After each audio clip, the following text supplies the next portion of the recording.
Hello বন্ধুরা, সবাই কেমন আছো? আশা করি খুব খুব ভালো আছো তোমরা। তো আমি একটা নতুন ব্লগ নিয়ে চলে এলাম। একটা সুন্দর রেসিপি বানিয়েছি বাড়িতে। তো দেখো, আজকে সেই রেসিপিটা আমি তোমাদের সাথে শেয়ার করলাম। তো আমি জানি এই রেসিপিটা রুটি, লুচি আর পরোটার জন্য খুব সুন্দর একটা রেসিপি। তোমরা এটা টিফিনেতে ছেলেকে কি হাজব্যান্ডকে অতি অবশ্যই করে দিতে পারবে। তো দেখো রেসিপিটা আমি কিভাবে বানাই। এটা হচ্ছে টমেটো দিয়ে আলু আর ফুলকপির রেসিপি। তো মটরশুঁটি থাকলে আরও ভালো হতো, আজকে আমার কাছে মটরশুঁটি নেই তাই আমি দিতে পারি না। টমেটো কুচি, পেঁয়াজ কুচি, পরিমাণ মতো লঙ্কা কুচি, আদা কুচি আর রসুন কুচি, আর তার সাথে থাকছে নুন, হলুদ আর জিরে গুঁড়ো।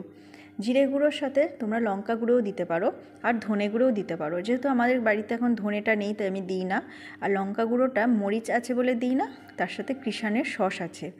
কালো মরিচটা দিলে খুব সুন্দর খেতে লাগে, সেই জন্য কালো মরিচটা আমি দিই। তো কড়াটা বসিয়েই দিয়েছি। দেখো কড়াটার মধ্যে আমি সর্ষের তেল অ্যাড করলাম। সর্ষের তেল অ্যাড করার পর আমি ওতে সামান্য পেঁয়াজ দিচ্ছি। যতগুলো পেঁয়াজ আমি কেটে রেখেছিলাম সেই পেঁয়াজগুলো আমি অ্যাড করলাম।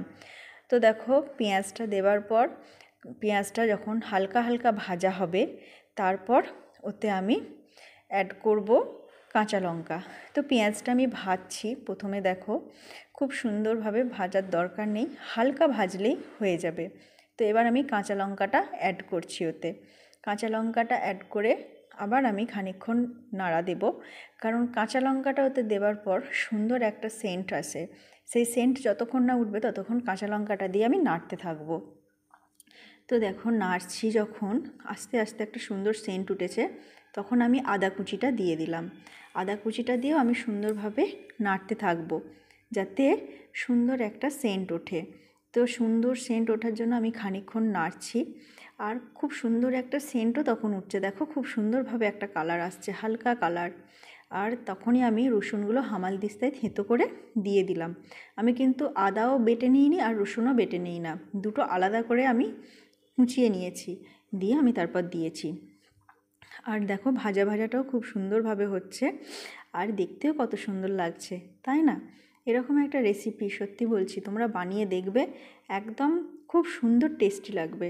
আর বাড়িতে সবাই বলবে যে না সত্যি রেসিপিটা খুব সুন্দর। আর আমি ফুলকপিটা একটু গরম জলে দিয়ে রেখে দিয়েছিলাম, কারণ আমি এটা সিদ্ধ করিনি, গরম জলে জাস্ট দিয়ে তুলে রেখেছিলাম। আর কুচি কুচি করে ওটা ছাড়িয়ে আমি পেঁয়াজের সাথে দিয়ে দিচ্ছি, আলাদা করে আমি ভাজি না, একসাথেই আমি ভেজে নেব, পেঁয়াজটার সাথে ফুলকপিটাও ভাজা হয়ে যাবে। সেই জন্য আমি ফুলকপিটা হালকা গরম জলে খানিকক্ষণ রেখে তারপর জলটা ফেলে দিয়ে ফুলকপিগুলো হাতে করে কুচো কুচো করে আমি তরকারিটা দিয়ে দিচ্ছি। তো পেঁয়াজের সাথে ফুলকপিটাও সুন্দরভাবে মিক্সড হয়ে যাবে আর ভাজা হয়ে যাবে, আর সুন্দর দেখতেও লাগবে। তো সেই জন্যই আমি ফুলকপিটা হালকা করে ভেজে নিলাম। এবার আমি টমেটোটা অ্যাড করব। টমেটোটা যখন অ্যাড করলাম তখন কিন্তু ফুলকপিটা হালকা লাল হয়ে গেছে, আর টমেটোটাও আমাকে ভালো করে ভাজতে হবে যাতে টমেটোটা সুন্দর করে ওটার সাথে মিশে যায়। আর টমেটোগুলো কিন্তু গোটা থাকবে না, জানো তো, একদম এমনভাবে ভাজতে হবে যাতে টমেটোগুলো পুরো গলে যায়। দেখো আমি নেড়ে নেড়ে টমেটোটাকে অনেকক্ষণ থেকে ভাজছি, এটাকে ভেজে ভেজে একদম সুন্দর একটা কালার নিয়ে আসবো, আর তার সাথে সেন্টটাও যেন সুন্দর ওঠে। তো দেখো এই রান্নাটা আমি নিজেই বাড়িতে একদিন করেছিলাম, করার পর আমার খুব ভালো লেগেছিল, তাই আমি মনে করলাম এটা তোমাদেরকে শেয়ার করি। আর দেখো সুন্দর করে ভাজাও হয়ে গেছে, টমেটোটাও অনেক গলে গেছে।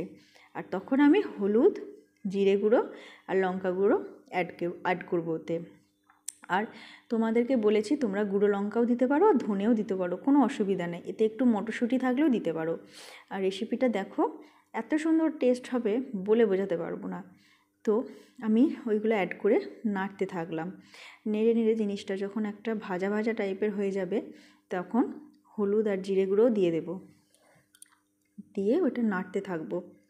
নেড়ে একটা কালারটা মানে খুব সুন্দর একটা কালার আসবে, দেখবে নাড়তে নাড়তে একটা সুন্দর কালার আসবে। যাদের খুব তাড়াতাড়ি থাকবে তারা এই রেসিপিটা বানিয়ে দেখবে, আমি বলছি তোমাদের খুব ভালো লাগবে। তো এইভাবে নাড়তে নাড়তে সুন্দর একটা কালার আসবে। আর তখন যখন দেখবে যে তেলটা একটু কম কম লাগছে তখন তোমরা একটু অল্প করে তেল অ্যাড করে দেবে, যাতে কি হবে জিনিসটা ভাজাটা খুব সুন্দর হবে। ভাজাটা ভালো হবার জন্য আমি বললাম, কারণ ভাজাটা সুন্দর হলে টেস্টটাও খুব ভালো হবে, বুঝেছো তোমরা? তো ভালো করে আমি নাড়তে থাকলাম, নেড়ে নেড়ে জিনিসটাকে অনেকক্ষণ ধরে ভাজলাম। ভাজার পর দেখো কালারটা কত সুন্দর আসছে, দেখেছো? টমেটোটাও গলে গেছে আর ফুলকপিটাও হালকা ভাজা হয়ে গেছে, আর তার সাথে কালারটাও একটা সুন্দর মিষ্টি কালার এসেছে। আমি জানি না তোমাদের কেমন লাগবে, তো তোমরা করে অতি অবশ্যই আমাকে কিন্তু কমেন্ট করবে যে তোমাদের এই রেসিপিটা কীরকম লাগলো। তোমাদের যদি ভালো লাগে তাহলেই আমি জানবো যে না, আমি রেসিপিটা ভালোই বলেছিলাম। তোমরা সেই জন্য করে আমাকে কমেন্টে উত্তর দিয়েছো। তো দেখো আমি নেড়ে নেড়ে একদম সুন্দরভাবে কালারটা নিয়ে চলে এসেছি। কালারটা দেখো কেমন এসেছে, ফুটে ফুটে তেলটা ছেড়ে গেছে। তেলটা ছেড়ে যাবার পর আমি এতে টমেটো সসটা অ্যাড করব। টমেটো সসটা দিয়েও আমাকে খানিকক্ষণ নাড়া দিতে হবে, কারণ এটা যত নাড়া দেবে তত তরকারিটা সুন্দর একটা সেন্ট আসবে আর খেতেও খুব ভালো লাগবে। যত টমেটো সসটা দিয়ে ভাজা ভাজা হবে জিনিসটা তত টেস্টি হবে। টমেটো সস দিয়ে নেড়ে তারপরে সেটার কালারটাকে সুন্দর একটা কালারে নিয়ে আসবো, যাতে জিনিসটা সুন্দর দেখতে লাগে। তারপরে আমি ওটাতে যখন কালারটা এসেছে তারপর আমি ওটাতে গোলমরিচটা অ্যাড করেছি। অ্যাড করার পর দেখো কালামরিচটা যখন আমি অ্যাড করেছি, কালামরিচ অ্যাড করার পর এটাকে ভালো করে আবার নেড়ে নিচ্ছি। তোমরা কিন্তু যে যতটা খাবে সে ততটা গোলমরিচের গুঁড়ো দেবে, ঠিক আছে? মানে অনেকে ঝাল বেশি খাও, সে ঝালটা একটু বেশি দেবে, অনেকে ঝাল কম খাও, সে ঝালটা একটু কম দেবে, তাতে কোনো অসুবিধা নেই। তবে ঝালটা আমরা একটু অ্যাড করেছি গোলমরিচের জন্য, তাই আমরা এতে শুকনো লঙ্কাটা একটা দিয়েছি, আর গুঁড়ো লঙ্কা এতে দিই না, কারণ গোলমরিচ আর কাঁচা লঙ্কাতেই ঝালটা হয়ে যাবে বলে। দেখো খুব সুন্দরভাবে নেড়ে নেড়ে তরকারিটা লাল কালার একটা এসে গেছে। যখন এই লাল কালারটা আসছে তখন দেখতেও কত সুন্দর লাগছে, তাই না? তাতে একটু জল অ্যাড করে আর একটু নাড়া দিচ্ছি, যাতে জিনিসটা আরও সুন্দরভাবে কষা হয়ে যায়। দেখো কত সুন্দরভাবে কষা হচ্ছে। আমি জানি না তোমাদের কীরকম কালারটা লাগছে, তো আমার কালারটা খুব সুন্দর লেগেছে। আর দেখো সেই সময় জিমিও চলে এসছে, গন্ধ সুখে ও চলে এলো খাবার খেতে। ও ভেবেছে ভালো কিছু রান্না হচ্ছে, চিকেন টিকেন হয়তো হবে, ওই জন্যই সেন্ট পেয়েছে। দেখো এসে চুপ করে দাঁড়িয়ে আছে যে কখন আমাকে এক পিস চিকেন দেবে, আমি খাবো। কিন্তু ও তো জানে না যে আজকে চিকেন হচ্ছে না, আজকে আলু ফুলকপি রেসিপি হচ্ছে। তো ও গন্ধ শুঁকেই চলে এসেছে। তো এবার আমি আলুটা অ্যাড করে দিচ্ছি। অ্যাড করে দেওয়ার পর একটু নাড়া দেব, ভালো করে একটু নাড়া দেব। সুন্দর করে নেড়ে নেড়ে আলুটা যখন ভাজা ভাজা হয়ে যাবে, মশলাটাও গোলমরিচটা দিয়ে একটু নাড়ার পর আলুটা অ্যাড করেছি, করার পর একটু ভাজা ভাজা হবে। তারপরে সেই আলুটা আমি আরেকটু মানে ভালো করে কষতে থাকবো, যাতে জিনিসটার সেন্টটা ভালো ওঠে আর নিচে যেন না লেগে যায়, তাই প্রচুর পরিমাণে নাড়তে হবে। দেখো নেড়ে নেড়ে একদম সুন্দর হয়ে গেছে। এবার এতে আমি একটু জল অ্যাড করছি, কারণ তরকারিটা খুব সুন্দরভাবে কষা হয়েছে, তাই জল অ্যাড করে দিলাম। জলটা অ্যাড করার পর আমি দেখো হালকা করে জল অ্যাড করলাম, করে আসলে আলুটা প্রচুর সিদ্ধ হয়ে গেছিলো, তাই আলুটা একটু গলে গেছে, কোনো অসুবিধা নেই, আলুটা এখানে গলে গেলেও খুব ভালো লাগবে। তো দেখো জল অ্যাড করলাম, জল অ্যাড করার পর এটা ভালো করে ফুটতে দিয়েছি। দেখো ফুটে কালারটা কত সুন্দর এসেছে। আর আমি এখন ঢাকা দিয়ে রাখবো 5 মিনিট, কারণ ফুলকপিটা আছে তো, ফুলকপিটা সিদ্ধ হবে না। ফুলকপিটা একটুখানি ডাঁটাটা সিদ্ধ হয়ে গেলে 5 মিনিট হয়ে গেছে। তো দেখো তরকারিটা কত সুন্দর হয়েছে, আর খেতেও খুব ইয়াম্মি ইয়াম্মি, খুব সুন্দর। আশা করি আপনাদের রেসিপিটা অনেক অনেক ভালো লাগবে।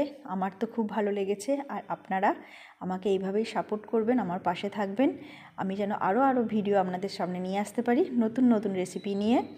তো সবাই খুব ভালো থাকবে, সুস্থ থাকবে, আর আশীর্বাদ করো আমি যেন এইভাবে অনেক আগে এগিয়ে যেতে পারি।